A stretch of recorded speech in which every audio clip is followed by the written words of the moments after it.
ನೇಹಾ ಹಿರೇಮಠ ಅವರ ನಿವಾಸಕ್ಕೆ ಏನು ಶ್ರೀರಾಮ್ ಸೇನೆಯ ರಾಷ್ಟ್ರೀಯ ಅಧ್ಯಕ್ಷರಾಗಿರುವಂತಹ ಪ್ರಮೋದ್ ಮುತಾಲಿಕ್ ಅವರು ಆಗಮಿಸಿದ್ದಾರೆ. ಅವರ ಕುಟುಂಬಸ್ಥರಿಗೆ ಸಾಂತ್ವನವನ್ನು ಹೇಳುವಂಥ ಕೆಲಸ ಮಾಡಿದ್ದಾರೆ. ನನ್ನ ಜೊತೆಗೆ ಪ್ರಮೋದ್ ಮುತಾಲಿಕ್ ಅವರು ಇದ್ದಾರೆ, ಅವ್ರನ್ನ ಮಾತಾಡ್ತೀನಿ. ಸರ್, ನೇಹಾ ಹಿರೇಮಠ ಅವರ ಮನೆಗೆ ಆಗಮಿಸಿದಿರಿ, ಅವರ ಕುಟುಂಬಸ್ಥರಿಗೆ ಈಗಾಗಲೇ ಸಾಂತ್ವನವನ್ನು ಹೇಳಿದಿರಿ.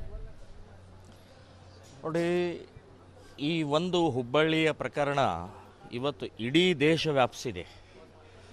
ಇಡೀ ದೇಶದಲ್ಲಿ ಚರ್ಚೆ ಆಗ್ತಾ ಇದೆ. ಸೊ ಆ ಹಿನ್ನೆಲೆಯಲ್ಲಿ ಅವ್ರಿಗೊಂದು ಸ್ವಲ್ಪ ಸಮಾಧಾನ ಆಗಿದೆ. ಇನ್ನೊಮ್ಮೆ ಈ ರೀತಿಯ ನನ್ನ ಮಗಳಿಗೆ ಆದ ಹಾಗೆ ಬೇರೆಯವರಿಗೆ ಆಗಬಾರ್ದು ಅಂದರೆ ಆ ಫಯಾಜನಿಗೆ ಸಾವು ಅಂದರೆ ಗಲ್ಲು, ಎನ್ಕೌಂಟರ್ ಅಂತನ್ನುವಂಥದ್ದು ಅವರ ಕುಟುಂಬಸ್ಥರ ಬಾಯಿಂದ ಬರ್ತಾ ಇದೆ. ಅಂದರೆ ಎಷ್ಟು ನೋವಾಗಿದೆ ಅಂತನ್ನುವಂಥದ್ದು ನಾವು ಅರ್ಥ ಮಾಡ್ಕೊಳ್ಬೇಕು. ಸೊ ಹಾಗಾಗಿ ನಾನು ಹೇಳೋದು, ಸರ್ಕಾರದ ಮೇಲೆ ಇವತ್ತು ಭಾಳ ದೊಡ್ಡ ಜವಾಬ್ದಾರಿ ಇದೆ. ನಾನು CID ನೇಮಿಸಿದೆ, ವಿಶೇಷ ಕೋರ್ಟ್ ನೇಮಿಸಿದೆ. ಯಾಕೆ ನೇಮಿಸಿದಿರಿ ಅಂತಂದರೆ, ಈಗ ಚುನಾವಣೆ ಇದೆ, ರಿವರ್ಸ್ ಹೊಡಿತಾ ಇದೆ ಕಾಂಗ್ರೆಸ್ನವ್ರಿಗೆ. ಸೊ ಹಾಗಾಗಿ ಇಮಿಡಿಯೇಟ್ ಇದೇ ಪ್ರಕ್ರಿಯೆ ನೀವು ಹಿಂದೆ ನಡೆದಂಥ ಘಟನೆಗಳಲ್ಲಿ ಮಾಡಿದರೆ ನೇಹಾ ಬದುಕ್ತಿದ್ಲು. 100ಕ್ಕೆ 100 ಹೇಳ್ತೇನೆ, ನೇಹಾ ಮೇಲೆ ಘಟನೆ ಆಗ್ತಾ ಇರಲಿಲ್ಲ. ಯಾಕೆ ನೀವು ಹಿಂದೆ ಮಾಡಲಿಲ್ಲ? ಯಾಕೆಂದರೆ ಈಗ ಚುನಾವಣೆ ಇದೆ. ಈಗ ಚುನಾವಣೆ ಹಿನ್ನೆಲೆಯಲ್ಲಿ ನೀವು ನಾಟಕ ಮಾಡಿದಿರಿ. ಇರಲಿ, ಈ ಹಿನ್ನೆಲೆಯಲ್ಲಿ ಈ ಪ್ರಕ್ರಿಯೆಯನ್ನು ಎಳ್ಕೊಂಡು ಹೋಗಬೇಡಿ. ದಯವಿಟ್ಟು ಅದಕ್ಕೆ ನ್ಯಾಯ ಸಿಗೋ ಹಾಗೆ ಅವನಿಗೆ ಟು ದಿ ಎಂಡ್, ಅವನಿಗೆ ಮತ್ತೆ ಜೀವಾವಧಿ ಇಲ್ಲ. ಜೀವಾವಧಿ ಕೊಟ್ಟರೆ ಇಲ್ಲಿ ಆಗೋದಿಲ್ಲ. ನೇಹಾಗೆ ಆತ್ಮಕ್ಕೆ ಶಾಂತಿ ಸಿಗಬೇಕಾ? ಫಯಾಜ್ ಸಾಯಬೇಕು, ಫಯಾಜ್ ಗಲ್ಲಿಗೆ ಏರಿಸಬೇಕು. ಫಯಾಜ್ಗೆ ಎನ್ಕೌಂಟರ್ ಆಗಿದ್ರೆ ಮಾತ್ರ ನೇಹಾಗ ಆತ್ಮಕ್ಕೆ ಶಾಂತಿ ಸಿಗುತ್ತೆ. ಇಡೀ ಸಮಾಜದಲ್ಲಿ ಒಂದು ಧೈರ್ಯ ಬರುತ್ತೆ. ಹಿಂದೂ ಹುಡುಗಿಯರು ಆನಂದವಾಗಿ ಓಡಾಡ್ತಾರೆ. ಆವಾಗ ಮತ್ತೆ ನೀವು ನಾಟಕ, ಮತ್ತೆ ಕಾನೂನು, ಮತ್ತೆ ಅದು ಇದು ಅಂತ ಹೇಳಿದರೆ ಇನ್ನು ಸಮಾಜ ನಾವಂತೂ ಬಿಡುವುದಿಲ್ಲ. ನಾವು ಇದರ ವಿರುದ್ಧ ಭಾಳ ದೊಡ್ಡ ಪ್ರಮಾಣದಲ್ಲಿ ಎಚ್ಚರಿಕೆ ಕೊಟ್ಟು ನಾವು ಹೋರಾಟ ಮಾಡಬೇಕಾಗತ್ತೆ ಅಂತ ಹೇಳ್ತಾ ಇದ್ದೇನೆ. ನಾನು ಈಗ ಒಬ್ಬ ಹೆಣ್ಣು ಮಗಳ ಹತ್ಯೆ ಆಗಿದೆ, ಬರ್ಬರ ಹತ್ಯೆ ಆಗಿದೆ. ನೇಹಾಳ ಹತ್ಯೆ ಆದ ನಂತರದ ದಿನಗಳಲ್ಲಿ ಕೆಲವೊಂದಿಷ್ಟು ಅಂದರೆ ಫಯಾಜ್ ಮತ್ತು ನೇಹಾ ಇರುವಂಥ ಫೋಟೋಗಳು, ವಿಡಿಯೋಗಳು ಸಾಮಾಜಿಕ ಜಾಲತಾಣಗಳಲ್ಲಿ ವೈರಲ್ ಮಾಡಲಾಗ್ತಾ ಇದೆ. ಫಯಾಜನ ಬಂಧನ ಆದ ತಕ್ಷಣವೇ ಅವನ ಮೊಬೈಲನ್ನು ಸೀಸ್ ಮಾಡ್ತಾರೆ. ಸೀಸ್ ಮಾಡಿದ ಮೇಲೆ ಆ ಫಯಾಜನ ಒಳಗಡೆ ಇರುವಂಥದ್ದು ಹೊರಗಡೆ ಹೇಗೆ ಬರ್ತಾ ಇದೆ? ಯಾರು ಬಿಡ್ತಾ ಇದ್ದಾರೆ? ಯಾಕೆ ಬಿಡ್ತಾ ಇದ್ದೀರಿ? ದಾರಿ ತಪ್ಪಿಸ್ತಾ ಇದ್ದೀರಾ? ವೀಕ್ ಮಾಡ್ತಾ ಇದ್ದಾರಾ ಕೇಸನ್ನು? ಸೊ ಅದನ್ನು ಕೂಡ ಎನ್ಕ್ವೈರಿ ಆಗಬೇಕು. CID ಅವ್ರು ಭಾಳ ದೊಡ್ಡ ಜವಾಬ್ದಾರಿ ಇದೆ. ಇದು ಎನ್ಕ್ವೈರಿ ಆಗಬೇಕಿದು. ಇದರ ಸಂಬಂಧಪಟ್ಟಾಗ ನೀವು ಉತ್ತರ ಕೊಡಬೇಕು CID ಅವರು.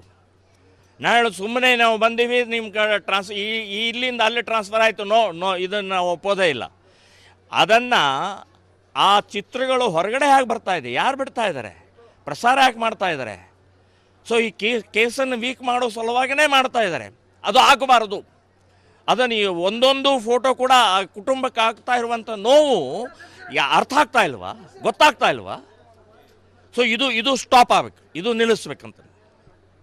ಸರ್, ಈಗ ಒಂದು ಕಡೆ ಸಾಕಷ್ಟು ರಾಜ್ಯದಾದ್ಯಂತ ಈ ಪ್ರಕರಣಕ್ಕೆ ಸಂಬಂಧಪಟ್ಟಂತೆ ರಾಜ್ಯದಾದ್ಯಂತ, ದೇಶಾದ್ಯಂತ ಆಕ್ರೋಶ ವ್ಯಕ್ತವಾಗ್ತಾ ಇದೆ.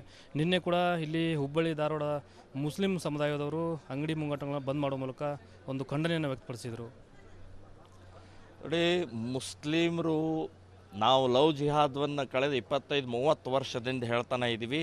ಸಾವಿರಾರು ಹಿಂದೂ ಹುಡುಗಿಯರನ್ನು ಉಳಿಸಿದ್ದೀವಿ. ಇದಕ್ಕೆ ಒಳ್ಳೆ ವ್ಯವಸ್ಥಿತವಾಗಿ ಮುಸ್ಲಿಂ ಸಮಾಜದ ಕುಮ್ಮಕ್ಕಿದೆ, ಮುಲ್ಲಾ ಮೌಲಿಗಳ ಕುಮ್ಮಕ್ಕಿದೆ, ಅಂಜುಮನ್ ಇಸ್ಲಾಂ ಕುಮ್ಮಕ್ಕಿದೆ, ಜಮಾತೆ ಇಸ್ಲಾಂ ಕುಮ್ಮಕ್ಕಿದೆ. ಇದಕ್ಕೆ ಸೊ ಪ್ರೇರಣೆ ಕೊಡ್ತಾ ಇದ್ದಾರೆ. ನೀವು ನಿಮ್ಮ ಮುಸ್ಲಿಮ ಯುವಕರಿಗೆ ನೇರವಾಗಿ ಹೇಳಿ, ಇನ್ನು ಮೇಲೆ ಹಿಂದೂ ಹುಡುಗಿಯರ ಸಂಬಂಧಪಟ್ಟಾಗೆ ನೀವೇನಾದರೂ ಈ ರೀತಿ ಲವ್, ಪ್ರೇಮ, ಇಷ್ಕ್ ಅಂತ ಏನಾದರೂ ಮಾಡಿದರೆ ಅದಕ್ಕೆ ನಾವು ಜವಾಬ್ದಾರ ಅಲ್ಲ ಅಂತನ್ನುವಂಥ ಮಾತು ನಿಮ್ಮ ಬಾಯಿಂದ ಬರಬೇಕು. ಈಗ ಫಯಾಜನ ಕುಟುಂಬಕ್ಕೆ ಬಹಿಷ್ಕಾರ ಹಾಕಬೇಕು, ಫತ್ವಾ ಹೊರಡಿಸ್ಬೇಕು. ಅದು ಬಿಟ್ಟು ಉಳಿದೆಲ್ಲ ಮಾತಾಡ್ತಾ ಇದ್ದಾರೆ, ಉಳಿದೆಲ್ಲ ನಾಟಕ ಮಾಡ್ತಾ ಇದ್ದಾರೆ. ಸೊ ಅದು ಆಗಬೇಕು. ಅದು ಆದರೆ ಮಾತ್ರ ನಿಮ್ಮ ಮೇಲೆ ವಿಶ್ವಾಸ ಬರುತ್ತೆ, ನಿಮ್ಮ ಕಳಕಳಿಗೆ ನಮಗೆ ಅರ್ಥ ಆಗುತ್ತೆ. ಇಲ್ಲದ್ರೆ ಇದು ನಿಮ್ಮ ನಾಟಕ ಗೊತ್ತಾಗಿದೆ. ಇಲ್ಲಿವರೆಗೆ ಬೇಕಾದಷ್ಟು ರೀತಿಯ ಪ್ರಕರಣಗಳಾದಂಥ ಸಮಯದಲ್ಲಿ ನೀವು ಬಾಯಿ ಮುಚ್ಕೊಂಡಿದ್ರಿ, ಆವಾಗ ಬಾಯಿ ಬಿಡಲಿಲ್ಲ, ಈಗ ಬಾಯಿ ಬಿಟ್ಟಿದ್ದೀರಿ. ಯಾಕೆ ಅಂತಂದರೆ ಇಡೀ ಸಮಾಜದ ಮೇಲೆ ಬಹಳ ದೊಡ್ಡ ಪ್ರಮಾಣದಲ್ಲಿ ಆಕ್ರೋಶ ಆಗಿದೆ. ಹಿಂದೂ ಸಮಾಜ ನೀವು ಅಂಗಡಿ ಬಂದ್ ಮಾಡೋದು ಅವಶ್ಯಕತೆನೇ ಇಲ್ಲ. ಇನ್ನು ಹಿಂದೂಗಳೇ ಅಂಗಡಿ ಬಂದ್ ಮಾಡಿಸ್ತಾರೆ ನಿಮ್ಮದು ಅಂಗಡಿಗಳನ್ನು. ಅಷ್ಟು ಆಕ್ರೋಶ ಇದೆ, ಅಷ್ಟು ಸಿಟ್ಟು ಬರ್ತಾ ಇದೆ, ಅಷ್ಟು ಕ್ರೌರ್ಯ. ಅದನ್ನು ಎಲ್ಲಿ ಟ್ರೈನಿಂಗ್ ತೊಗೊಂಬಂದ ಅದನ್ನು ಬಹಿರಂಗ ಪಡಬೇಕು. CID ಅವರು ಬಹಿರಂಗ ಪಡಿಸ್ಬೇಕು ಅದನ್ನು. ಈ ಪ್ರಕರಣವನ್ನು CIDಗೆ ಒಪ್ಪಿಸಲಾಗಿದೆ. ಆದರೆ CID ತನಿಖೆ ಕೊಟ್ಟರೆ ಮಾತ್ರ ಸಾಲದು, CBI ತನಿಖೆ ಆಗಬೇಕು ಅಂತಕ್ಕಂಥ ಕೆಲವೊಂದು ಆಗ್ರಹಗಳು ಕೇಳಿಬರ್ತಾ ಇದ್ದಾವೆ ಸರ್. ನೋಡಿ, ಆಗ್ರಹಗಳು ಬೇಕಾದಷ್ಟು ಇದ್ದರೂ ಕೂಡ ಇಡೀ ಸಮಾಜಕ್ಕೆ, ಇಡೀ ಜನರಿಗೆ ಬಹಳ ಕ್ಲಿಯರ್ ಪಿಕ್ಚರ್ ಇದೆ. ಇದರೊಳಗೆ ಏನು ಬಹಳ ದೊಡ್ಡ ಆಳವಾದಂಥ, ಉದ್ದವಾದಂಥ, ಅಗಲವಾದಂಥ ಏನೋ ಹುಡುಕೋ ಅವಶ್ಯಕತೆ. ನಾನು ಕೊಟ್ಟರೆ ನಾನು 24 ಗಂಟೆ ಒಳಗೆ ಏನೇನು ಅಂತ ಅನ್ನೋದು ಹುಡುಕಿ ಅವನು ಎನ್ಕೌಂಟರ್ ಮಾಡ್ಬೋದು. ಆದರೆ ಈ CID ಅವರು ತೊಗೊಂಡಿದ್ದಾರೆ. S, okay. ಯಾಕೆಂದರೆ ಇಲ್ಲಿ ಲೋಕಲ್ ಪೊಲೀಸರ ಮೇಲೆ ಬೇರೆ ಬೇರೆ ರೀತಿಯ ಒತ್ತಡ ಇರಬಹುದು ಅಂತನ್ನುವಂಥ ಹಿನ್ನೆಲೆಯಲ್ಲಿ CID ಕೊಟ್ಟಿದ್ದಾರೆ. CID ಅವ್ರ ಮೇಲೆ ವಿಶ್ವಾಸ ಇಟ್ಟು ನೀವು ಯಾವುದೇ ರೀತಿಯ ಒತ್ತಡ, ಆಸೆ ಅಥವಾ ದಾರಿ ತಪ್ಪಿಸುವಂಥ ಪ್ರಕ್ರಿಯೆಗೆ ಬಲಿಯಾಗದೆ ನೇಹಾಗೆ ನ್ಯಾಯ ಕೊಡಿಸಬೇಕು ಅಂತನ್ನುವಂಥದ್ದು, ಅವಳಿಗೆ ಆತ್ಮಕ್ಕೆ ಶಾಂತಿ ಸಿಗಬೇಕು ಅಂದರೆ ಫಯಾಜ್ ನೇರವಾಗಿ ಎನ್ಕೌಂಟರ್ ಆರ್ ಗಲ್ಲು ಶಿಕ್ಷೆ. ಅದು CID ನೀವೇ ಜವಾಬ್ದಾರಿ ಅದಕ್ಕೆ. ಅಕಸ್ಮಾತ್ ಆಗಲಿಲ್ಲ ಅಂದರೆ CID ಅವರು ನೀವು ಕೂಡ ತಪ್ಪಿತಸ್ಥರಿದ್ದೀರಿ ಅಂತನ್ನುವಂಥದ್ದು ಆಗತ್ತೆ. ಸರಿಗ ಕೊನೆಯದಾಗಿ ಹೆಣ್ಮಕ್ಳಿಗೆ ರಕ್ಷಣೆ ಸಿಗುವಂಥ ವಿಚಾರದಲ್ಲಿ ಶ್ರೀರಾಮ್ ಸೇನೆ ಯಾವ ರೀತಿ ಜಾಗೃತಿಯನ್ನು ಮಾಡುವಂಥ ನಿಟ್ಟಿನಲ್ಲಿ ಮುಂದಾಗ್ತಾ ಇದೆ ಸರ್? ನಾವು ಮಹಿಳೆಯರಿಗೆ ಟ್ರೈನಿಂಗನ್ನು ಈಗಾಗಲೇ ವರ್ಷಕ್ಕೆ 1 ಸಲ 2 ಸಲ ಕೊಡ್ತಾನೇ ಇದ್ದೀವಿ. ಆದರೆ ನೇಹಾನ ಪ್ರಕರಣ ಆದ ನಂತರ ನಮಗನ್ನಿಸ್ತಾ ಇದೆ ಭಾಳ ಗಂಭೀರವಾಗಿ ತಗೊಳ್ಬೇಕಾಗಿದೆ. ಇವತ್ತು ಹಿಂದೂ ಹುಡುಗಿಯರು ಕಾಲೇಜ್ಗೆ ಹೋಗೋದು ಹೆದರ್ತಾ ಇದ್ದಾರೆ, ತಮ್ಮ ಉದ್ಯೋಗಕ್ಕೆ ಹೋಗೋದು ಹೆದರ್ತಾ ಇದ್ದಾರೆ.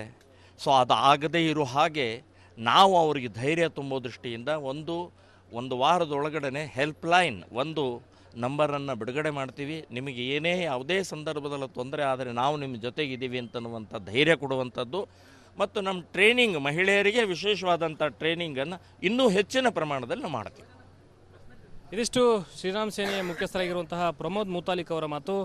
ಒಂದು ಕಡೆ ನೇಹಾ ಕೊಲೆಯ ಆರೋಪಿಗೆ ತಕ್ಕದಾದಂಥ ಶಿಕ್ಷೆ ಆಗಬೇಕು, CID ತನಿಖೆ ನಿಷ್ಪಕ್ಷಪಾತವಾದಂಥ ಒಂದು ತನಿಖೆ ಆಗಬೇಕು, ಜೊತೆಗೆ ಹೆಣ್ಮಕ್ಳಿಗೆ ರಕ್ಷಣೆ ಸಿಗುವಂಥ ಪರಿಸ್ಥಿತಿ ನಿರ್ಮಾಣ ಆಗಬೇಕು ಅಂತಕ್ಕಂಥ ಮಾತನ್ನು ಮುತಾಲಿಕ್ ಅವರು ಹೇಳ್ತಾ ಇದ್ದಾರೆ. ಕ್ಯಾಮ್ರಾ ಪರ್ಸನ್ ವಿನಾಯಕ್ ಪೂಜಾರ್ ಜೊತೆ ಪ್ರಕಾಶ್ ಹಿರಮಠ, ರಿಪಬ್ಲಿಕ್ ಕನ್ನಡ, ಹುಬ್ಬಳ್ಳಿ.